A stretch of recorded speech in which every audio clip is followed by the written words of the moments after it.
The Caribbean, sunshine, beaches, cruise ships, and now a serious warning. If you're planning a cruise with stops in the Dominican Republic, especially Puerto Plata, there's something you need to know. The U.S. State Department just reissued a troubling travel advisory. And it's not just about petty theft. We're talking about violent crime concerns that could impact your next vacation. Let's break down what's going on, what's changed, and how you can stay safe while cruising to this tropical hotspot. The Dominican Republic, with a population of just under 11.5 million, is quietly becoming a cruise ship powerhouse. In 2024, over 2.8 million cruise passengers arrived at its bustling ports, primarily in Puerto Plata, a vibrant coastal city on the country's northern coast. Two major cruise terminals serve this area. Taino Bay, used by big names like Norwegian, Royal Caribbean, and celebrity Amber Cove, operated by Carnival and Holland America and Artisty. And the growth isn't stopping there.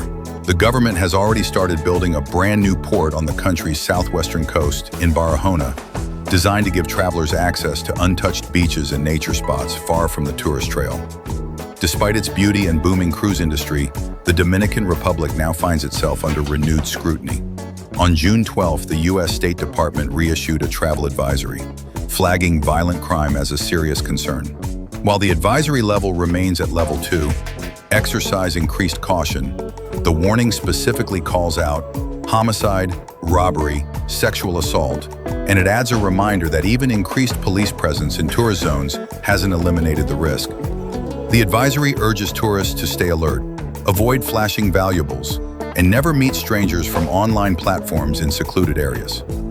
If you're still planning to cruise to or vacation in the Dominican Republic, here are the most important safety tips you need to follow. Stick to resort areas like Punta Cana and La Romana. These areas are well patrolled and generally safe. Keep your phone tucked away. Don't use it openly in crowded or unfamiliar streets. Avoid wearing expensive jewelry or designer bags. Anything flashy could make you a target. Be cautious after dark, especially if you're alone. And one more thing, don't assume you're safe enough because you're on a cruise excursion. Always be situationally aware, even during port stops. Here's the twist. Tourism is still booming.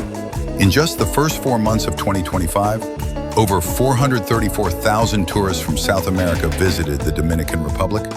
That's a 34% increase from the same period last year. And it's not just Americans. Mexican tourists are arriving in record numbers. Even some Canadians are skipping trips to Florida and heading to the DR instead, citing warmer welcomes and lower political friction. So, should you cancel your trip? Not necessarily.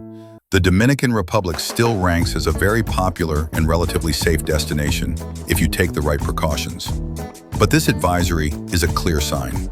Stay sharp. Don't let the palm trees and ocean breeze lull you into a false sense of security. And if you're cruising into Puerto Plata, Amber Cove, or planning to explore new areas like Barahona, plan smart, stay alert, and don't let safety slip through the cracks. Have you cruised to the Dominican Republic before? What was your experience like? Drop a comment below and let us know how you stayed safe, or if you had a close call. And if you found this update helpful, give us a like, subscribe for more cruise travel news, and hit that bell so you never miss a safety update. Safe travels, adventurers.